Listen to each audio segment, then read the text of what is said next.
हुँदै हुन्न आज के भयो आज मेरो दिमागले काम गरे भाइ तिमीले अघिल्लोबाट बेला बेलिसक्यो 2-3 वटा पत्ता खराब पनि गरिसक्यो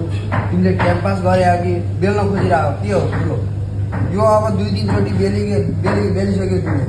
अब यसलाई फाल्न पर्छ यो पुरा सेपले थाहा पाउनु भयो भने मलाई बस मेरो काम हेर भाइ अब के गर्ने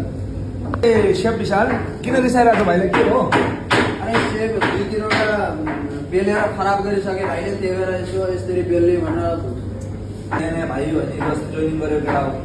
राम्रोसँग सिकाऊ यसरी बेल्ने भाइ यसरी बेल्ने हो कुनै पनि नयाँ रेस्टुरेन्टमा आएपछि मान्छेले अलि हप्ता 10 दिन लाग्छ त्यहाँको बनाउनलाई एक्जस्ट गर्नलाई होइन त्यही भएर तिमीलाई सिकाउने त्यही हिसाबले यो पुरानो मान्छे हो त्यही भएर नयाँ मान्छेलाई अलि वातावरण मिलाएर सिकाउने हो काम अब सिक्ला यार त्यति कराएर थोरै सिक्छ मान्छेले ठिक छ अब यसलाई राम्रोसँग सिकाऊ आफूले बेलेर देखाएको कसरी बेल्ने हो